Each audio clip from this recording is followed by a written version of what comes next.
అనంతపురంలోని RDT క్రీడా ప్రాంగణంలో జాతీయ స్థాయి డెఫ్ క్రికెట్ టోర్నమెంట్ ప్రారంభమైంది. 10 రాష్ట్రాల క్రీడాకారులు ఈ టోర్నమెంట్లో పాల్గొనున్నారు. ఏపీ, తెలంగాణ, కర్ణాటక, ఢిల్లీ, హర్యానా, మధ్యప్రదేశ్, ఉత్తరప్రదేశ్, ఒడిశా, గుజరాత్ రాష్ట్రాలకు చెందిన డెఫ్ క్రీడాకారులు పాల్గొంటారు.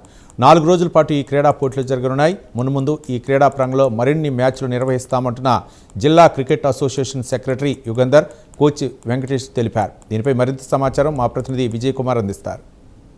ఆనంద క్రీడా గ్రామం వేదికగా మరో క్రికెట్ క్రీడా సమరానికైతే ఆర్డీటీ స్టేడియం సిద్ధమైంది. అయితే ముఖ్యంగా జాతీయ స్థాయి అండర్-19 3వ డెఫ్ క్రికెట్ టోర్నీ అయితే ఈరోజు జరుగుతుంది ఆర్డీటీ స్టేడియంలో. ఈ టోర్నీలో దాదాపు 10 రాష్ట్రాలకు సంబంధించిన టీంలు అంటే ఆంధ్ర, కర్ణాటక, తెలంగాణ, హర్యానా, ఢిల్లీ, మధ్యప్రదేశ్, ఉత్తరప్రదేశ్, గుజరాత్ లాంటి జట్లు 10 టీంలు పాల్గొంటున్నాయి. అయితే వీరంటే పూర్తిగా డెఫ్ అంటే చెవిటి వారికి సంబంధించి క్రికెట్ టోర్నీ ఇది. దీంట్లో దాదాపు వీళ్ళ ప్రతిభ కూడా అంతే ఆసక్తికరంగా ఉందంటే వీళ్ళు కేవలం సైగల ద్వారా మంచి ప్రతిభ, అంటే మామూలు క్రీడాకారుల కన్నా వీరి ప్రతిభ మరింత మెరుగ్గా అయితే ఉంది. అంటే ఇలాంటి టోర్నీలు ఈరోజు అనంతపురంలో జరుగుతున్న నిజంగా గర్వకారణమని చెప్పవచ్చు. అయితే ఒకసారి మన అనంతపురం జిల్లా క్రికెట్ అసోసియేషన్ సెక్రటరీ యుగంధర్ గారు ఉన్నారు, వారి మాటల్లో అడిగి తెలుసుకున్నాము. ఒకసారి చెప్పండి, ఈరోజు ఒక చెవిటి వారికి సంబంధించిన క్రికెట్ టోర్నీ ఉంది, ఎలా చూడాలి వీటిని?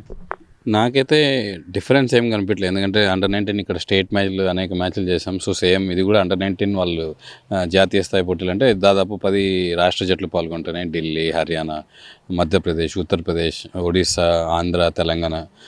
వాళ్ళని చూస్తుంటే so few players more than 130 kilometres pace కూడా వేస్తున్నారు. సో మన రెగ్యులర్ ప్లేయర్స్ ఏ విధంగా ఆడుతున్నారు అన్ని రూల్స్ అండ్ రెగ్యులేషన్స్ కూడా సేమ్ ఉన్నాయి. ఓన్లీ వాళ్ళు ఒక మాట్లాడకపోవడం ఒకటే దురదృష్టం, కానీ మిగతా అన్నీ కూడా ఏమాత్రం మన నార్మల్ పీపుల్తో తీసుకోలేనట్లు కనిపిస్తుంది. ఎందుకంటే 2 వేదికల్లో జరుగుతుంది, అనంతపూర్ క్రికెట్ గ్రౌండ్ అలాగే రాయలసీమ క్రికెట్ గ్రౌండ్. ఇవి వాళ్ళ యూనిఫామ్స్ కావచ్చు, వాళ్ళ మెటీరియల్ కావచ్చు, ఇవన్నీ కూడా ఏమాత్రం ఎక్కడ కూడా డిఫరెన్స్ లేదని అనిపిస్తుంది.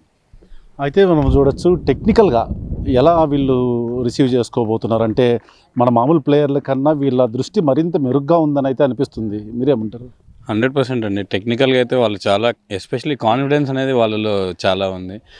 మీరు అన్నట్లు లైక్ హ్యాండ్ ఐ కోఆర్డినేషన్ అనేది వాళ్ళు వెరీ ఇంపార్టెంట్. సో మనం ఫీల్డ్ ప్లేస్మెంట్స్ చూస్తే అలాగే running between the wickets, especially మన నార్మల్ పీపుల్ ఎన్నో మిస్టేక్ జరిగి ఇంటర్నేషనల్ లెవెల్లో కూడా అనేక రన్అట్స్ జరుగుతుంటాయి.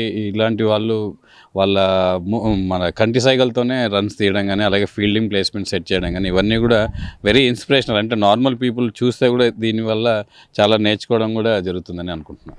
అయితే వీళ్ళకి సంబంధించిన డెఫ్కి సంబంధించిన క్రికెట్ కోచ్ కూడా మనతో పట్టింది. అదే కోచ్ అనేది ఎలా ఉండబోతుందంటే పూర్తిగా డిఫరెంట్గా ఇవ్వాలి వాళ్ళ కోచింగ్. మరి మనతో పాటు వెంకటేష్ గారు కోచ్ ఉన్నారు, వారిని కూడా అడిగే ప్రయత్నం చేద్దాం. చెప్పండి, ఎలా ఉంటుంది అంటే డిఫరెంట్ పూర్తి మన మామూలు ప్లేయర్లకి వీళ్ళకి ఏమన్నా వేరియేషన్ ఏమైనా ఉంటుందా? వేరియేషన్ అంటే వాళ్ళకి ఫస్ట్ ఆఫ్ ఆల్ వాళ్ళకి సౌండ్స్ కానీ లేకపోతే మాటలు కానీ రావు.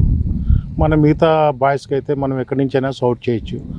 అయితే ఇది ఆదరణ ఎలా ఉందంటారు? అంటే మామూలు క్రికెట్కి అయితే విపరీతమైన ఆదరణ ఉంది, ఫుల్ క్రేజ్ ఉంది. మరి ఇలాంటి వాళ్ళకి ఆదరణ ఉందంటే వస్తున్నారు కోచింగ్ సెంటర్లకి? చాలా ఉంది, కానీ బయట అంటే ఎక్కువ ఏమవుతుందంటే ఇప్పుడు జిల్లాలో మనకి ఇప్పుడు హిందూపూర్ లేకపోతే మడకశిర ఇక్కడ ఎక్కడన్నా ఒకరు ఉన్నారనుకో డెఫ్ క్రికెటర్, ఆ డెఫ్ క్రికెటర్ అక్కడ ప్రాక్టీస్ రాలేడు.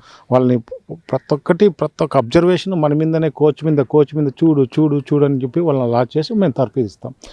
వాళ్ళు కూడా అక్కడ. కానీ మన బాయ్స్కి వీళ్ళకని తేడా ఏం లేదండి. వీళ్ళు చాలా ఇంటెలిజెంట్ క్రికెటర్స్, చాలా ఇంటెలిజెంట్గా ఆడతారు, చాలా బాగా కూడా ఆడతారు. ఎంత వీళ్ళకి ఇంగారంత మనము ఎక్కువ మనం ప్రపోజ్ చేసినామంటే చాలా పెద్ద క్రికెట్ కూడా ఆడడానికి అవకాశం ఉంటుంది. అయితే నార్మల్ క్రికెటర్స్ కన్నా వీరు ఉత్సాహంగా, అంటే ఏదైతే కాన్సన్ట్రేషన్ మరి పూర్తిగా వీళ్ళు వాళ్ళపైనే ఉంటుంది. అలాగే వీళ్ళ కోచింగ్ ఇవ్వడం మరి అంత ఆషామాషి కాదని అయితే ఉంటున్నారు. అయితే రాబోయే కాలంలో అనంతపురం నుంచి కూడా ఇప్పటికే అండర్-19 విభాగంలో ఇప్పటికే 4 రాష్ట్ర వ్యాప్త స్టేట్ టీంకి ఆడుతున్నారు. అలాగే నేషనల్ టీం కూడా త్వరలోనే ఆడతారంటున్నారు. అలాగే వీరు ఇలాంటి వారికి క్రీడలు ప్రోత్సహించినప్పుడు ఆర్డీటీ ఎప్పుడు ముందుంటుంది. ఆర్డీటీ ప్రత్యేకంగా వీరి కోసం ఒక స్కూల్ కూడా ఏర్పాటు చేసి వీళ్ళకి శిక్షణ అయితే ఇప్పిస్తుంది అంటున్నారు. అలాగే ఈ అనంతపూర్లో ఇంత పెద్ద ఈవెంట్ జరగడం నిజంగా అదృష్టంగా కావచ్చు. ఇట్లాంటి క్రికెట్ డెవలప్ చేసేకి ఇది ఒక వేదికని నిర్వాహకులు అయితే తెలియజేస్తున్నారు. కెమెరామెన్ దావుతో విజయ్, ప్రైమ్ న్యూస్, అనంతపురం.